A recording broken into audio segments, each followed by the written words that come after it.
hindise ka soo maxday wiil ku nool Muqdisho magaalo 30 sano ee la soo dhaafay astaan u ahayd wax kasta oo dib u dhac ah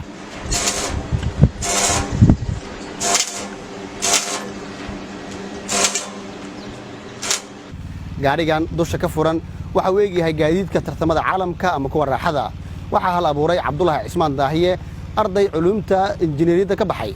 si aan wax badan u ogaano geediga hirgelinta hawshan waxaanu raaci doonaa gaarigan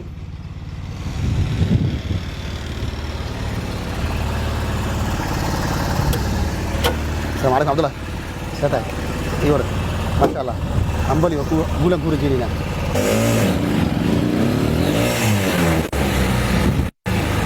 عبد الله عثمان داهيه heerarka kala duwan ee waxbarashada noloshiisa waxa uu ku qaatay Muqdisho bilowgii hanaqaadkiisa waxa uu ahaa qof leh hibo u gaar ah waxaana uu la soo baxay xirfad ilaa yarantiisa u jeclaa oo ah farsamada gaadiidka isku dayo kala duwan oo uu sameeyay intii ku jiray waxbarashadii asaasiga waxa uu la falgalay fahamka birta ilaa uu ka libin keenay sheekadan aan idin la wadaagayno ee gaariga dusha ka furan ee uu sameeyay wiilkan dhalinyarada ah ayaa xaqiijinteeda bilaabatay markii Cabdullaahi Daahiye uu aaday jihada waxbarashada heerka jaamacadda isaga oo hadaf leh ayuu jaamacad ku biiray sanadka markii uu ahaa 2017 bishii Agoosto ayuu iska qoray jaamacadda Hormuud ee Muqdisho waxaana uu doortay kulliyadda injineeriyada mechanical engineering arday ay wax uga bilaaban yihiin kulliyadda uu doortay oo ah mid u badan shaqo ayaa fasalka xaadiray hor adag ayana maalinka u bilaabatay hirgelinta gaarigan lagu sameeyay Muqdisho howshiisu waxay qaadatay muddo sanad ah jaamacadda Hormuud ayaana ku garb istaagtay ardaygan inuu xaqiijiyo himiladiisa Cabdullaahi Daahiye oo ah hindisaha gaarigan iyo jaamacadda Hormuud waxay u ahayd tijaabadii ugu horeysay oo ay ku guuleysteen marka laga hadlayo qayb ka mid ah makaanikada ee sameynta gaarigan Cabdullaahi Cismaan Daahiye oo aan ku booqanay jaamacadda Hormuud xilli uu ku jiray maalmihii ugu dambeeyay ee bandhigga gaarigan waxa uu nala wadaagay sheekadiisa wallahi horta buligii waa jeclaay mihnadan oo injineernimada ilaa yaraanteedii aad baa u jeclaay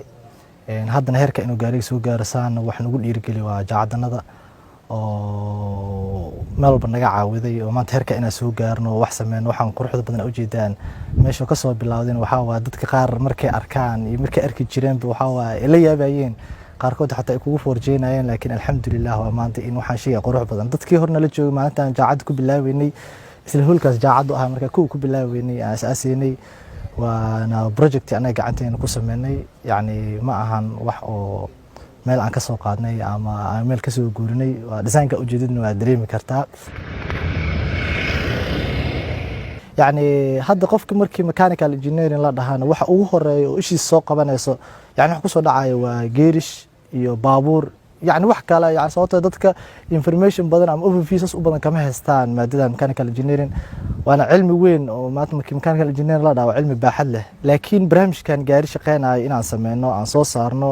dhiirigeliyada koowaad waa maamulka jaamacadda Hormuud University caqabado ayaa jiray oo uu wajahay Cabdullaahi Cismaan Daahiye hindisaha gaarigan inta farsamadiisa uu ku jiray waxa uu falcelin aan wanaagsaneyn kala kulmay bulshada oo oorahda ugu badan ee uu dhibsaday ayaa ahayd warninkan ma waashay hawshan kama bixi kartid balse ma uusan niyajibin Soomaalidu way dhib badan yihiin yani shalay anaga gaariga markaa bilaabeynay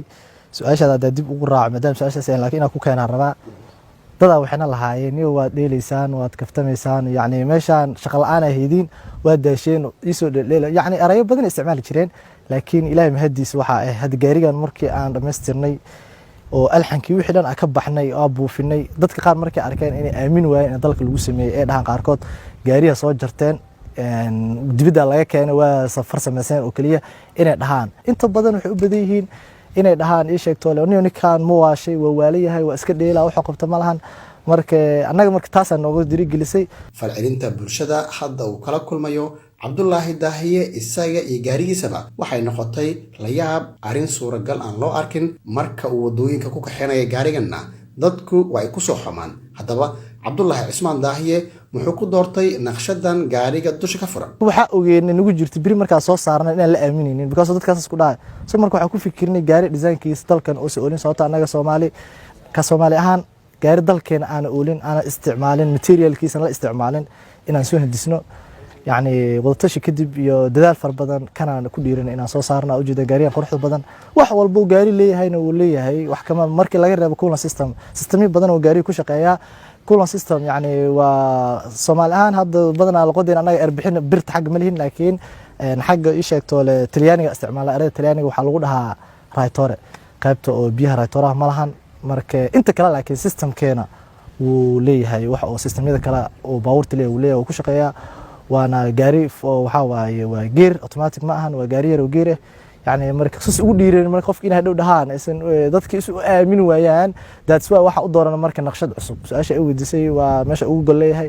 yani design cusub oo anaga nooc dalka ku cusub